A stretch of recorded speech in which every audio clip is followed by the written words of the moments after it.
we're ready. So in last class, we were in the middle of a discussion of what happens when we cannot awaken our emotions. We discussed the importance of emotions in our service of God, and that was basically last week's discussion. Then we started to discuss, what about people who cannot experience emotion? And I said that sometimes people are not experiencing emotion is not a religious problem.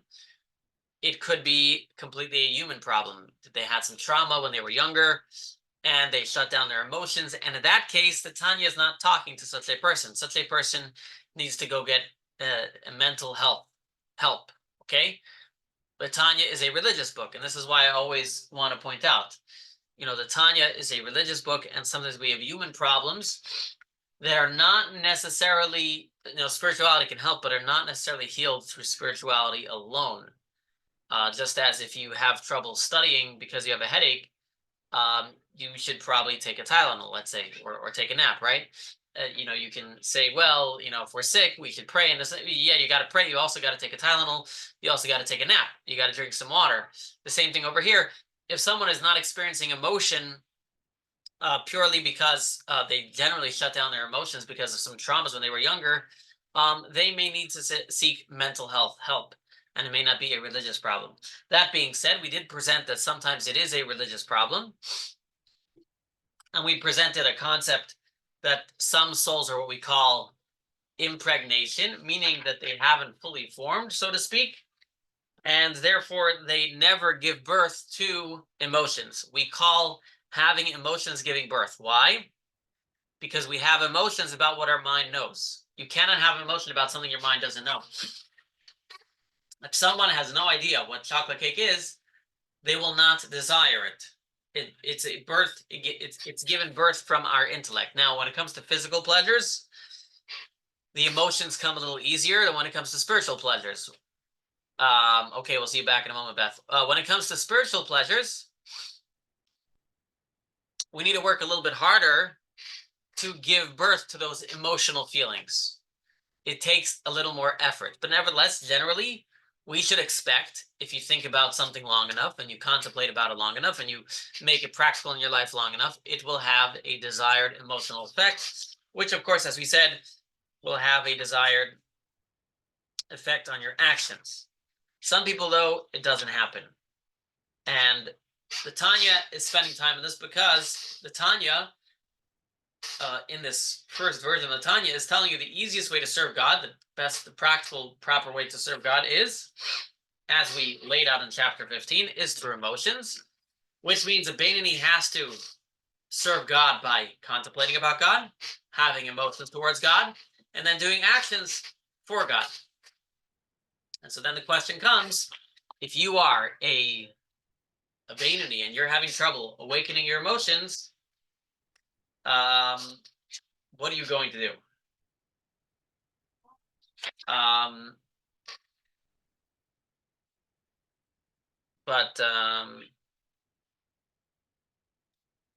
Before we do that, we're going to read the section that we were in the middle of last week. The section we were in the middle of last week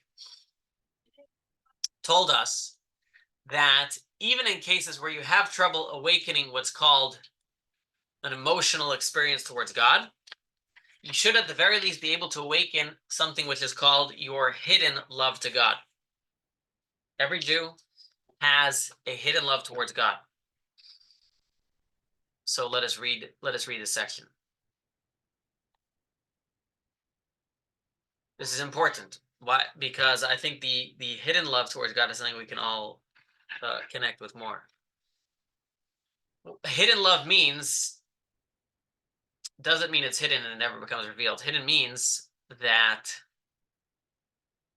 it's always there. That's what it means to be hidden.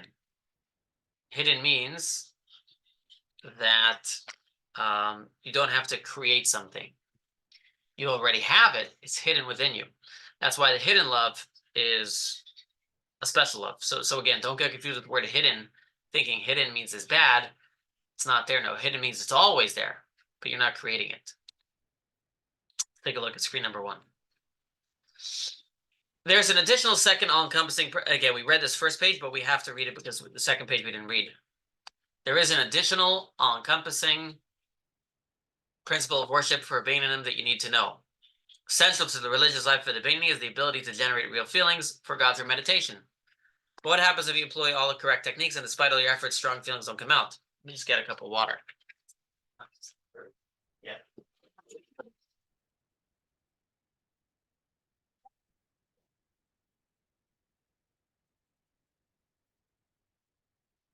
Sorry, I was just having trouble talking.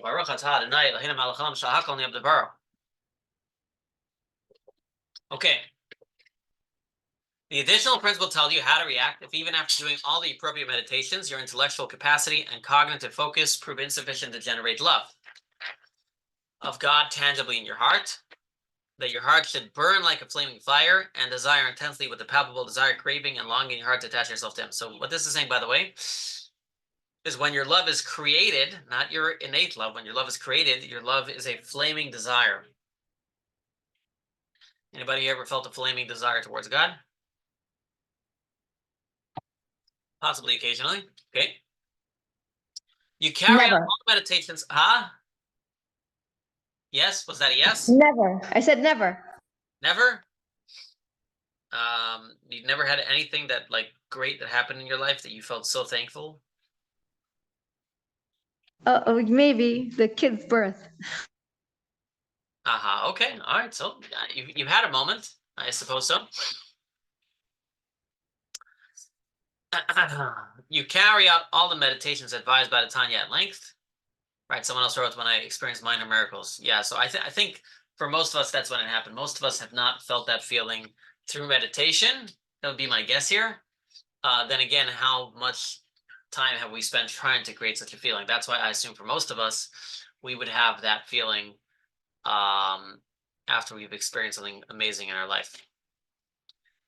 Now, I also said last week, some people, and I just mentioned a moment ago, that some people just don't have, in general, high levels of emotion. But that's a totally different thing. You might not have a high level of emotion just because you generally have stunted your emotions, but that's another story. All right, you carry out all the meditations advised by the Tanya at length, trying your best to generate a palpable excitement for God, but it does not happen.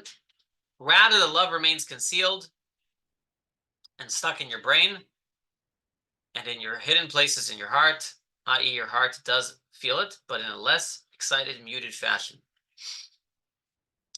So we're saying what happens if you do feel a love towards God, but it's not a palpable feeling. From the mental health professional I've spoken to is that feelings, interestingly enough, are felt in the body, right? The blood rate goes up. There's endorphins. I don't know endorphin. I don't know exactly those, but you can feel palpable emotion, excitement. The blood rushing and whatnot. Sometimes people feel love, but it's not like that type of love. It's not very felt. So that's what it's talking about here. It's not a palpable love. It's there, but it's more muted. Feelings are body-based. That's correct. What the Tanya is going to describe here now as we're going into it is a feeling that is almost an intellectual feeling. It's not intellect because it's not intellect alone, but there's not so much body involved. So I think we've all experienced this, where it's a love, but it's not palpable. Your heart's not racing. It's like you love your children always, but I wouldn't say it's always that racing type of love. Let's continue.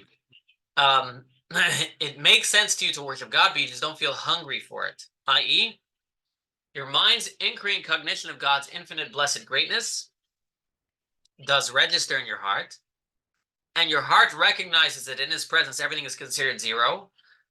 But what we're reading now is very important because I think this is what most of us experience most of the time.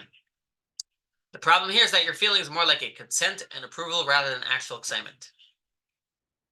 As he continues to explain. Therefore, yes. I just need to. Yes. Just 1 second.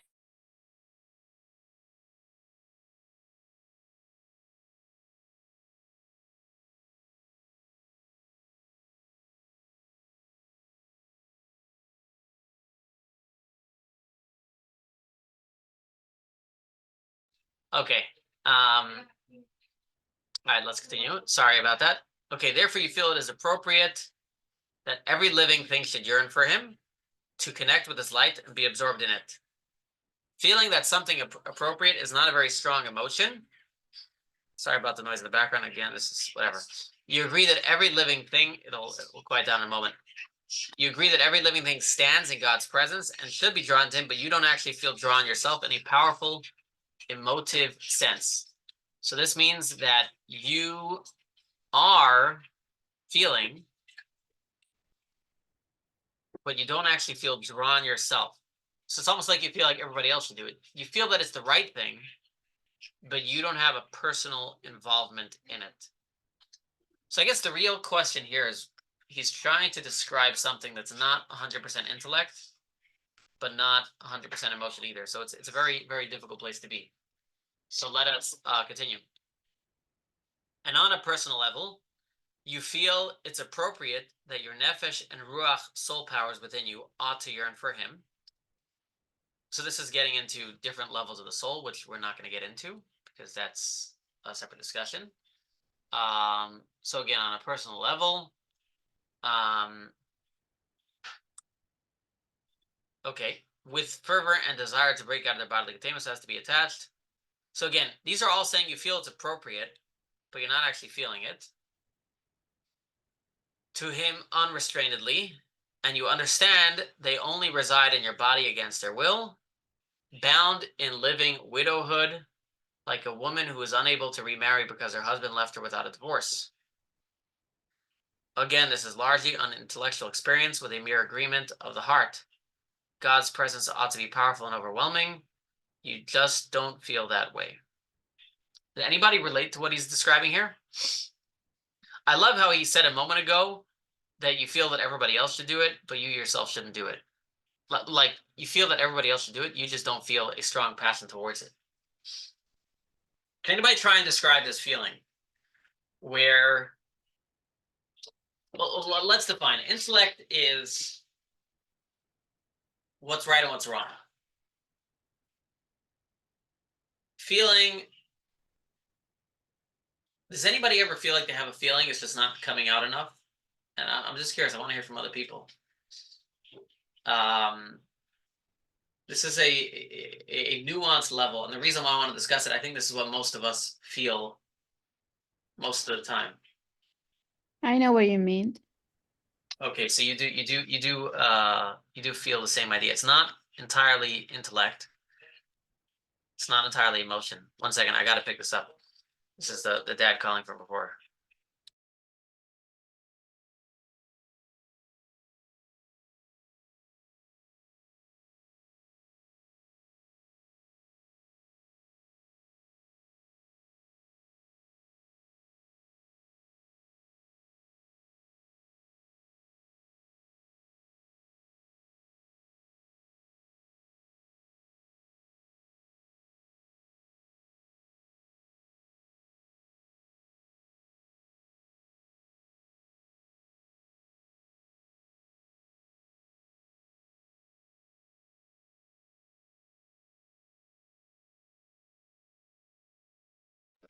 Sorry, that was the dad.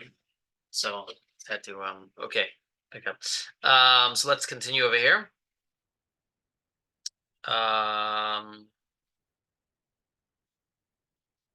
Okay, so let's continue.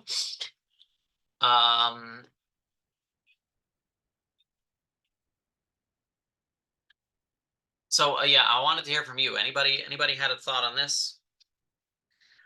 Let me put it this way. I think many of us have a desire to feel more connected to God. That's my guess. I don't know if that's true, but I would assume many of us would like to feel more connected to God or more connected to the mitzvahs that we do. Who wouldn't want to feel more connected to eating matzah, to putting on tefillin, to putting up a mezuzah? And sometimes I think we struggle with getting those feelings. And you know, we know we're beyond an intellectual level, but we're just kind of stuck. Yes, Nina.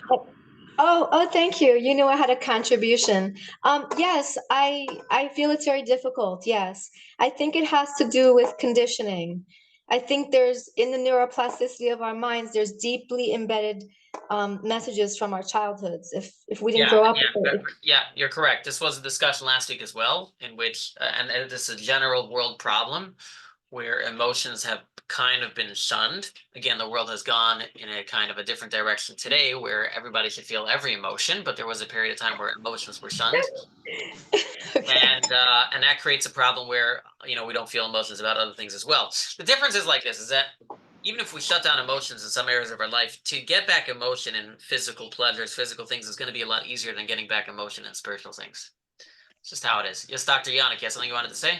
Yeah, I think I agree that with what you're saying about, you feel, but you don't feel wrong. You feel the urge to link with God, but for whatever reason, you're not able to let them overcome other things in your mind.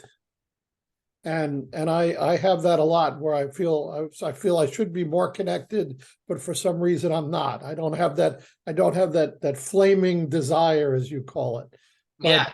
But sometimes while davening you get that, but other times during your normal workday, there's so many things going on, and you do something and you want to connect, but you're so distracted with other things sometimes. Yeah, and it doesn't come. Just an interesting thing I heard many years ago. I don't think I mentioned in the last class. Someone told me once, there's a famous concept that the first 5 commandments of the 10 commandments are more very godly based than the second of the 10 commandments. The second 5 are, human based, don't steal, don't kill, don't kidnap, whatever. And the thing is, in the first 5 commandments, we also have honor your father and mother. And one of the great thoughts I heard many years ago was that the reason why that's in one of the first 5 commandments is because that's also a very godly thing. There's many explanations. One of the explanations I heard is that the way we learn emotional attachment and connection is through our parents first. That's our first relationship that we have. And therefore, if we can have a good relationship with our parents, a loving, healthy, honoring, respectful relationship with our parents, that will do wonders for our relationship with God. So that's just an interesting thing I heard many years ago. And since that's our first relationship, that's why it's so important and almost considered a godly relationship, because that's the basis of what will help for our future relationship with God, which doesn't start right away. We don't really, kids really only, that's what the upshariness is, only when they turn 3 do they start to get the real, chinuch and stuff like that. But anyways, so yeah, I think we have trouble sometimes creating these feelings. So the Alter Rebbe is going to continue describing this. So let us continue reading here how he describes this. Again, this is a large intellectual experience with a mere agreement of the heart. God's presence ought to be powerful and overwhelming. You just don't feel it that way. And you agree with the idea discussed in chapter 4 that no thought of your soul can grasp him at all, except when you're grasped by and dressed in Torah mitzvos. In other words, what he's saying is all the different meditations we've mentioned throughout the Tanya is saying your mind agrees with it, right? So this concept that, you should feel so excited when you study Torah. Why? Because God is infinite, and technically there's no way I can grasp God at all. Yet, when I,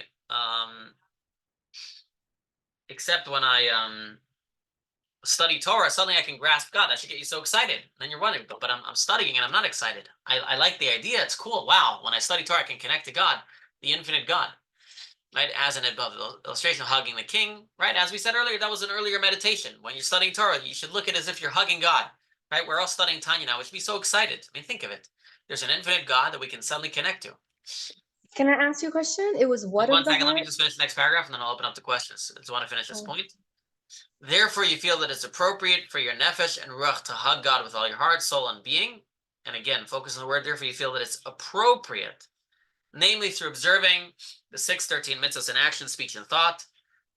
Thought referring in particular to understanding and knowledge of the Torah, as mentioned above. So again, what is he saying here? He's saying all these different meditations we've mentioned in Tanya till now, and he went through them very quickly. It's not important that you grasp them, but the main idea is that in your mind, you're in agreement that these are things that I should be excited about, but you don't actually feel a palpable level of excitement. And again, I think this is an experience we often all feel. So he's presenting the problem here. So what does the Beinoni do if this is what they're feeling? Yes, Nina. Nina? Yeah, it was something of the heart. You said it like 4 minutes ago. What of the heart? A something of the heart. Did anyone catch that? I'm not sure I said. It was very beautiful. It was like a thought of the heart, a feeling of, Now you have to watch the whole recording. all right. That's fine. Okay.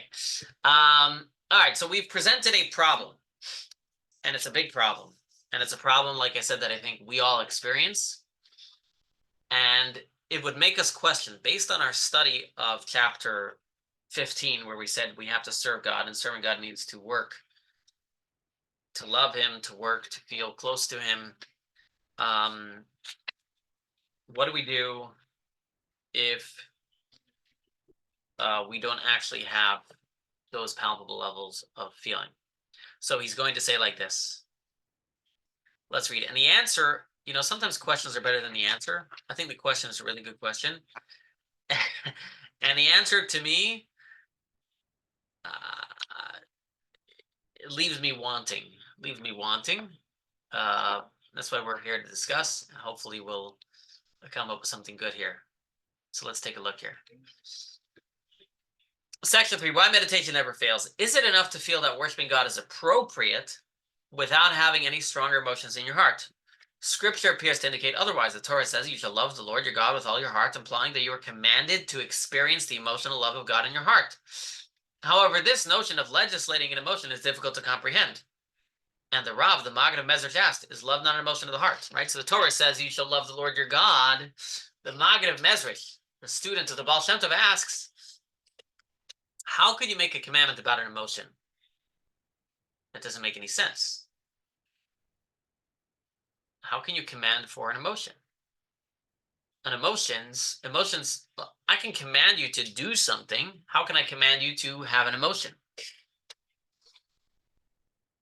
I hope the question is clear. I think it's pretty simple, right? You cannot command someone to have an emotion. Either they have that feeling or they don't. As he says, you cannot command a person to feel a certain way in his heart, because either he has, sorry, I didn't see the next line that he repeats what I just said. Either he has the emotion or he hasn't. A commandment won't help. We have an oral tradition of the Maggid's answer to this question, and it was communicated by one of Rabbi Shneur Zalman's close disciples, Rabbi Yitzchak Isaac Epstein of Hummel. And he says like this. Let's read this. So now we're getting secrets from the Maggid of Mezrich. I heard directly from the late Rabbi Shneur Zalman the following words. This is what I received from the Rav, the Maggid of Mezrich of blessed memory, and he received it from the Baal Shem Tov. The command you shall love God means you must focus your mind and recognize intellectually. In Yiddish, he said, men soll sich areinton. You should immerse yourself in ideas that ought to arouse love. Whatever the result will be, that is not the focus of the command. So again, the question is, the Torah says you have to love God. How can you command for an emotion? The answer is, you should spend your time doing things that would bring the emotion. Though, of course, there's no promise the emotion comes, because emotions are emotions. They're finicky, they're feelings. So in context over here, the Baal Shem Tov answered and said, you have to make sure that you meditate, study, think about God, things that would naturally lead you to feel feelings of love towards God. But whether you feel the feelings or not is not part of the commandment, because we cannot command something that is out of your hands. That's basically the idea. God would not command us something that's out of our hands. God cannot command us to feel. If feelings is not a given, right? God only gives commandments that we can handle. Following this tradition, the Tanya's second all-encompassing rule will teach us, you must try to love God through meditation on ideas that ought to arouse your love, but the result of your meditation, whether or not you feel love of God palpable in your heart, is not under your control. If all you can manage is the muted feeling that it's appropriate to love God, that will be considered ideal worship for you. So again, this is a continuation of chapter 15. Chapter 15, we laid out the case. You should have feelings of emotion towards God. That's your job. That's what you should do. That's called serving God. Now, chapter 16 comes to answer a question, but who says I can create emotions? Emotions are never promised. And there's all different reasons why we may not be feeling emotions. If I'm not feeling emotion, am I transgressing this commandment of God? to love the Lord your God with all your heart, with all your soul, with all your might? Tanya's answer is no, because God, of course, knows that we cannot promise we'll have feelings. So what did God mean when he gave the commandment? He meant you must spend your time doing things that will bring you to love God. But whether they come or not is not up to you. But I want to say an important point here. Nobody should feel that they're let off the hook now. Nobody should feel, well, if emotions are not promised, so I should just give up. No. You still have a commandment. According to the Tanya, you have a commandment in the Torah. You should love the Lord your God means you have a commandment to spend time studying things that will cause you to love God. Even if you never get the feeling, the 100% palpable feeling. So you may ask, Rabbi, why? So first of all, Tanya's going to give an answer and going to say, when you work to have feelings of love, God will consider it as if you actually had feelings of love. But that's a technical answer. I'm going to give you a non-technical answer. I'm going to tell you that practically, first of all, over time, you may come to love God. Eventually, you may break through. But number two is that when you spend time thinking about God, you see the world differently. You feel the world differently. Even if it's not palpable, your life will change. Your relationship and connection with God will change. Your outlook and view of everything you see will change. You'll see God everywhere you walk. You'll see God everywhere you go. The world will not seem so daunting, so scary. The things that generally stop us from serving God will become less of a challenge, which is really a big part of what the whole Tanya is about, is that constantly serving God, upgrading our relationship with God, upgrading our service of God. And the best and most simple way to do it is by meditating on God and thinking about God. Because again, I can force myself to do actions, but relationships are the best way for long-term success. I mentioned an example many times, but I'll say it again. Imagine there's a marriage relationship where there's a lack of love. People aren't feeling love towards each other. So number one, of course, they're not doing anything but each other. So of course they should spend their time, wash the dishes for each other and yada, yada, yada. But they should also spend time thinking about what they love about their spouse. They should immerse themselves in the intellectual idea of the relationship itself, not just the actions. We need both sides. So let us continue here.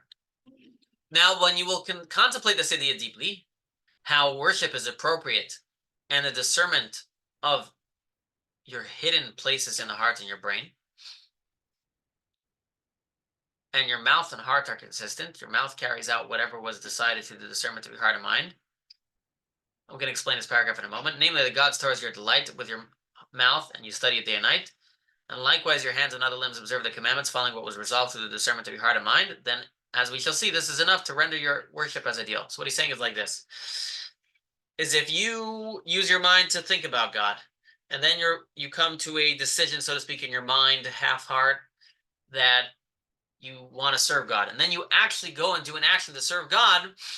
So even though in this instance you're skipping a step, you didn't have the palpable emotion, right? Because really you should contemplate about God.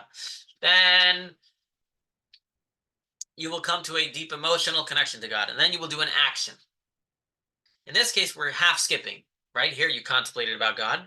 You came to a affirmative decision in your mind and half heart to connect to God, and then you did the action.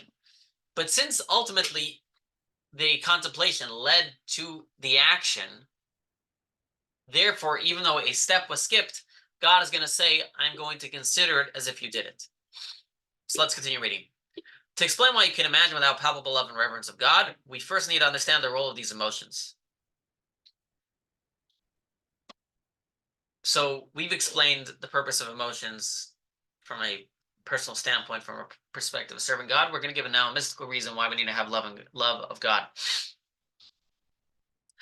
The Tikkun Azar compares, which, by the way, lest you think it's many answers, everything in Judaism is in layers. So there's layers and layers of why emotions are important, just like there's layers and layers of why eating matzah and Passover is important. It's beautiful to study all the different reasons.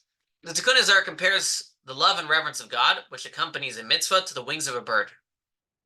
Just as a bird cannot fly without two wings, a mitzvah, let me turn the page,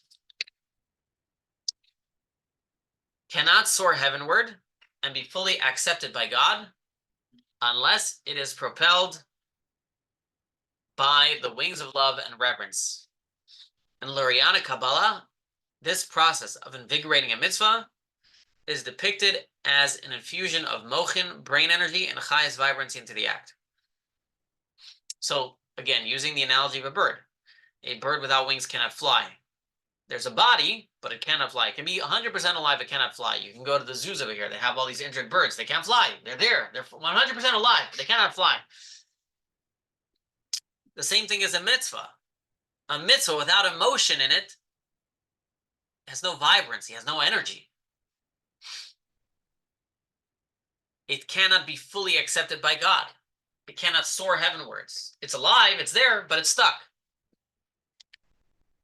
Just to give an example, and I'll continue, Tanya will say, but, if you worked your best, then God will consider as if you had emotions. But there was the story is told that the Baal Shem Tov one time walked into a synagogue, and he said, wow, this synagogue is full of good deeds and prayers.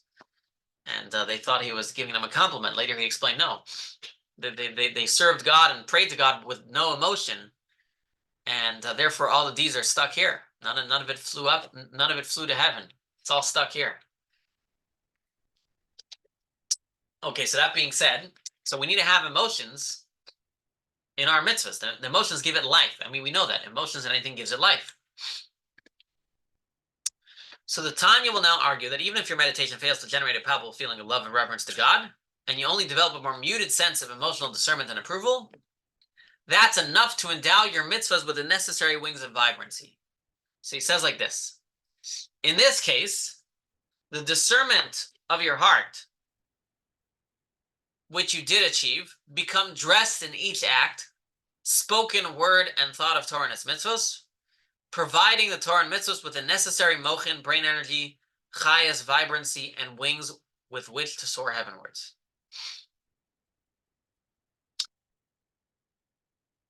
And it's now as if, this is an important word, as if you had observed these mitzvahs with real reverence and love palpably in your heart, since the effect is the same, your mitzvahs successfully soar towards heaven.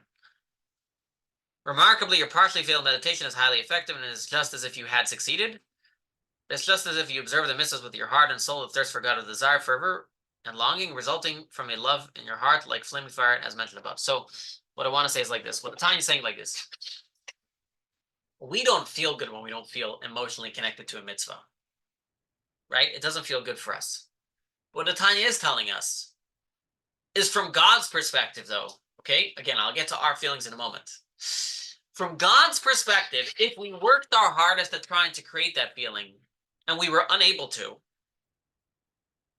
but if we worked our hardest at trying to create the feeling, and then we went on and did that mitzvah, God will consider it as if we did create the feeling, and there will be an energy and vitality to that mitzvah that we have done. So let's give an example. Let's say it's Passover, and you are just not feeling it this year. I don't know what's going on. You worked hard at trying to feel it. There's different things in your life. I don't know what's going on, and you couldn't feel it. And you feel down. And you feel like, well, what was the point of it anyways? So I can't tell you, well, I'll talk for a moment how you feel about doing that mitzvah, but from God's perspective, as you might read in the section, how God boosts your mitzvahs. From God's perspective, he considers it as if that mitzvah was done with emotion.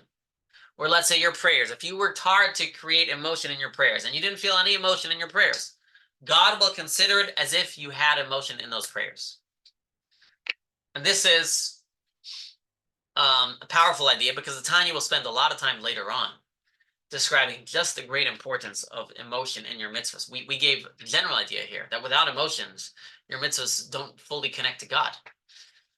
Just as if I'll say in a relationship with a spouse, if you're doing the dishes, but there's not an emotional connection there, it's not going to be very much appreciated or as much appreciated, It'll be appreciated, but, or if you buy presents, right? Like I gave the example last time. Imagine you buy a box of presents, right? What was that story, right? The wife complained her husband never buys her presents. So he bought a box of presents, put it in the front of the house and says, whenever you feel a need for a present, go pick out a present, right? So we understand that acts of service, gifts, without any emotion,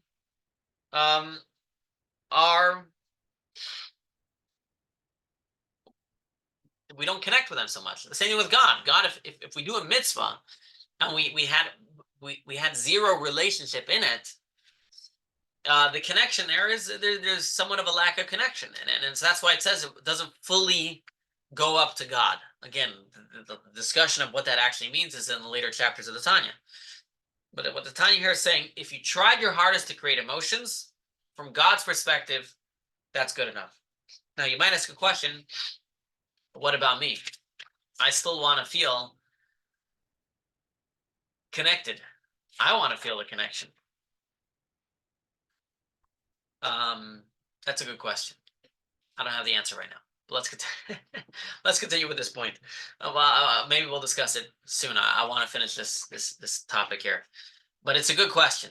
So again, we're purely discussing from a perspective of serving God. God wants us to love Him. God wants that our mitzvahs should contain love. What do we do when they don't contain those emotional connections?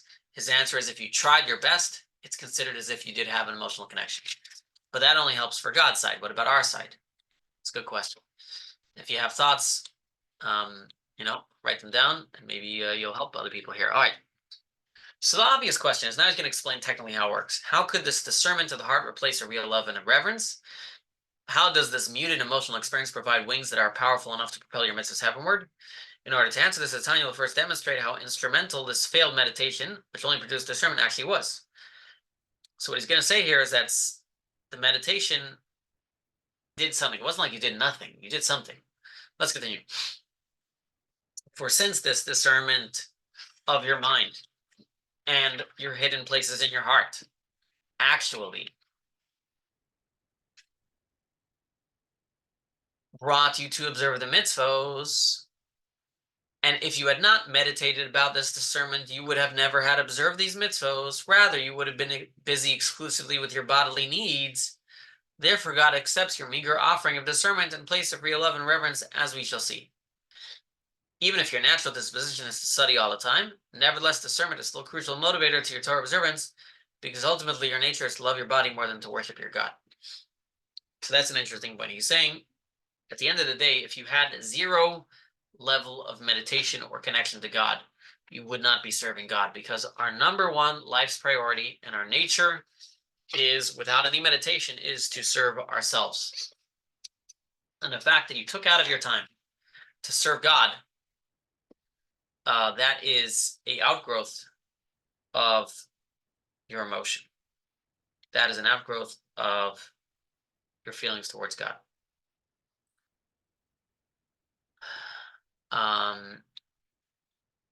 Let us continue here. He's going to, again, just explain a little bit more on the on this idea that God considers your meditation as part of your emotional attachment. But before we read that, let's read in short the practical lesson. Practical lesson will tell us what he's going to say a little longer. Practical lesson is like this. If you try your best to meditate, but you cannot get passionate about God, that's okay. It could just be that you don't have a passionate soul. It's one possibility. God will join the thought to the deed and bring the fruits of your meditation to invigorate your mitzvahs, even if they lack passion. This will be ideal worship for you. So this is based on an interesting concept in Jewish law. This is what I love about mysticism. Mysticism is something that takes lines that are told in, what I've called dry Jewish law, and gives it new meaning. So what do I mean? There's a rule in Jewish law that says like this: a good thought, God attaches it to a deed. So generally what that means, and the way people understand it, is that if I had in mind to, let's say, help a poor person. Let's say a poor person comes into the home, comes to the synagogue, and they say they need $1 million. I was like, okay, let's give a more realistic example. They need $100 to pay off their car loan, otherwise their car is being towed away. And I had in mind to give that person a tzedakah. I am walking on my way to give that person those $100. And before I reach the person, someone else gives them the $100. So I 100% was going to give that person $100. I had 100% in mind. But I was prevented through circumstances beyond my control. Someone else gave him the $100. Okay? Well, let's give another example. Let's say I 100% had intention to put on my tefillin. I was about to put on my tefillin, and a tornado came and blew away my tefillin, and I have no tefillin that I can get on to put on before the day's over. Just giving you a crazy, wild example. Since I had in mind to put on the tefillin, and I was about to do it, and I was prevented by God, it's as if I actually did it. That's the meaning of what it says. So again, God takes our thoughts and attaches it to a deed. But now the Tanya is going to give it a deeper meaning, an even deeper meaning. The deeper meaning is, when I have thoughts, when I have good thoughts of creating emotions, God connects that thought to the action that I actually did and makes it as if I had emotion. That's a deeper way of reading it. It's an amazing way of looking at it. That machshava tova, good thought, God connects it to the deed. Meaning when I had thoughts, when I meditated about my relationship with God, even though I was not able to create emotions, God connects it to the deed. So let us read inside the text. Let's take it here. It was to this that our sages of blessed memory alluded in saying that the Blessed Holy One attaches a good thought to the deed. And I'm going to skip here because he said, that's the next paragraph I explained already.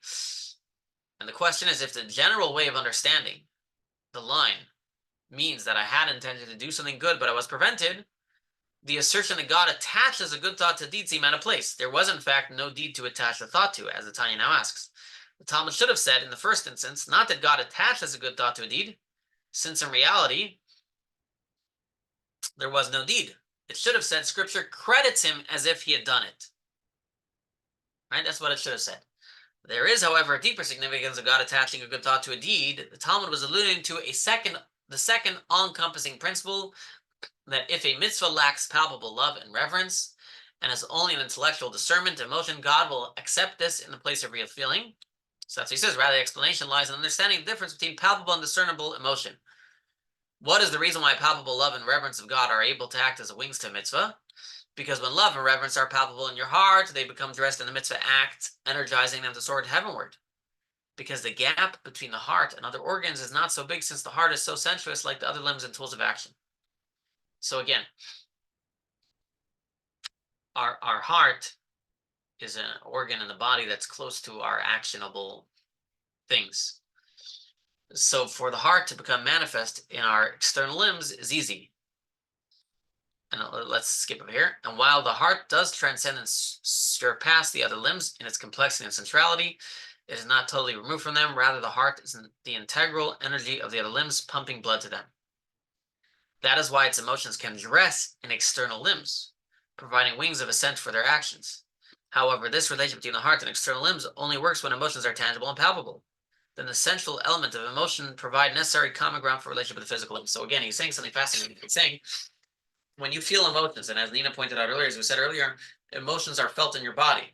Since the emotions are felt in your body, I can easily say those emotions are manifest in your action. It's manifest in your hand, it's manifest in your heart, it's manifest in the actions that you're doing. But he's going to say when the love was only in your head, it's not manifest in your limbs. But the reverence and love which are discerned by your brain and your hidden places, in your heart mentioned above, are much loftier than and removed from the sphere of physical action, and they are unable to descend to become dressed in the level of mitzvah. The discernment of mind and feeling of appropriateness in the heart are too removed from the world of action to directly energize the mitzvah deed. They are, of their own accord, too sublime to provide mochin and chayis of a mitzvah to propel them heavenward. So again, they're too sublime, too disconnected to be, to give energy. That's generally, right? People who are too intellectual, that don't ever seem very energetic. Like they're just emotional people. Sorry, they're intellectual people. They're not energetic people, right? So if you have an intellectual connection to God, it's not going to give you. You're not going to be an energized person. So he says, nevertheless, your mitzvahs would not naturally send to heavenward if it were not for the Holy and Blessed be attaching and joining the discernment of your mitzvah and mind and feeling of appropriateness in your heart with the mitzvah deed. So again, God does the heavy lifting for you here. God will take your good thoughts, the thoughts in your mind of wanting to connect him, and connect it with your action and give it energy. The reason why the Talmud refers to these feelings with the term a good thought is because they are not an actual love and reverence felt tangibly in your heart, but only the discernment of your mind. To summarize what he said here, let's read the Hasidic thought. Since you sincerely try to generate love and reverence of God through sustained efforts and meditation, God compensates for your poor results by joining your mitzvah and whatever feelings you did succeed in generating. Even though these feelings are inherently too weak and distant to energize a deed, God closes the gap. Again, these are all a lot of repetition. What we said earlier, you're in a place, as mentioned above, the Talmud uses the term thought, as mentioned above. I don't think we're going to do the last part here today. How high do your mitzvahs attend? Because this is going to be a little bit of a Kabbalistic thing, which I want to spend time explaining next week. Get into the technicalities. When you do a mitzvah with love, how high can your feelings go? We're going to have a discussion about spiritual worlds, and that will require an entire introduction that will require next week. But to summarize, in chapter 15, we said there is a rule that you have to serve God. And the Torah says you should serve God with your heart. And that means even if you naturally would do the right things, you need to work on having emotional feelings towards God, keep breaking, going further in your connection to God. Chapter 16 is coming to tell us that even if you cannot create those actual emotions, if you work hard at making those emotions, then God will consider as if you place that emotional connection into the connection.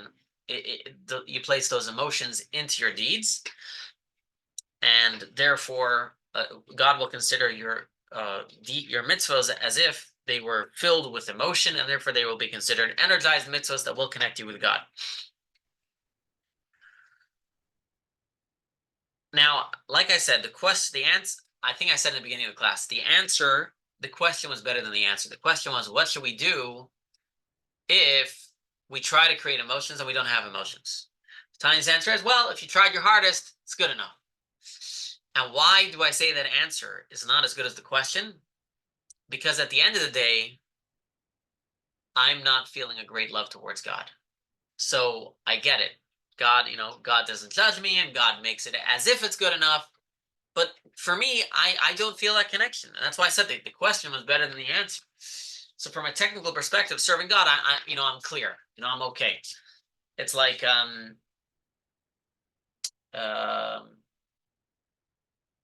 it's like anything else in life, right? Even if we don't judge somebody, right? Right? Let's give an example. In life, we always say, just try your best. If you try your best, God will understand. But at the end of the day, in some areas of life, even when we try our best, if the results aren't there, we don't feel great. We don't like that. We don't enjoy it. It's not amazing. So one answer I have to this conundrum is that Tanya will give us a different meditation starting in chapter 18 that might be a little easier for us to attempt, and we may be able to connect to better. That's one answer I can give you. But number two, I might say, is that, again, I think some people don't feel emotions. It's not a religious thing. It might be a human thing that you have to work on as well. But again, ultimately, I think the question is better than the answer. I think we would like to feel emotions. And I think daven to Hashem to feel emotions. But don't expect God to give you the emotion if you don't, at the very least, focus on trying to create the emotion. And how do we create the emotion? By deep study, by deep meditation, by immersing ourselves. And that's really the way to do it. Like I said, Rabbi Levi Yisroel once said, God is not fair. Judaism is in a book, and the world we're immersed in is all around us. Well, that's why sometimes, in order to feel feelings towards God, sometimes we may need to immerse ourselves in a study. It's not enough to just read a 5-minute blurb. Sometimes we need to take the time to immerse ourselves. And one thing, I was watching a video of the Rabbi yesterday. He was saying that if there's a certain study that you do that's on a set schedule, that alone can give a certain power to it. There's a certain power to something that's set in Jewish law. And so what I'm trying to say here is that even if you don't have a lot of time to study about God, if that study is constant, in other words, not, okay, I have time today, I'll do it. Tomorrow I don't have time, I won't do it. Today I have time. If you can carve out for yourself even 5 minutes a day to study about God, study mysticism, Jewish thought about God, ethics, whatever, any area. I mean, some area of study about God, the Tanya, that would go a very long way. And I think a lot of times we're not feeling the emotions. I don't know about you. I haven't necessarily. In other words, I don't feel that I'm at the Tanya's level here where I've invested so much and I still don't feel. I feel like I still have more to invest before I come to this complaint of chapter 16. And maybe that's where you're at as well. That's what I guess I'm going to end with, is that, the answer in chapter 16 is not as good as the question. But I would say that many of us aren't even at the level of chapter 16 yet. Many of us, I don't think, have even tried hard enough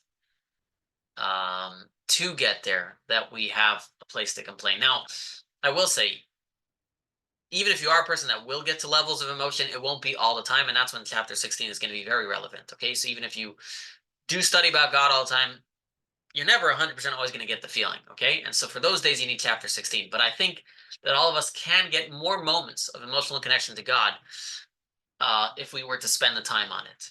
And I said, at the very least, setting aside a set time that happens every day. If we can all do that, I think we will have more moments of connection with God. And in those moments of connection with God, we'll feel very excited. And the times when we don't have connection with God, then we'll open up chapter 16 and say, well, I tried my best. And I know I tried my best, because some days it does work. And I tried my best. And I know that God will consider this mitzvah as if it had some emotional connection with it. What should I read? What should I read, Rabbi? What should you What read? should I study? What should I study? Yeah. Now you're asking the $1 question. I was talking in theory. That was a lot easier. All right, let me just stop the recording because it's a good question. But that's the end of the official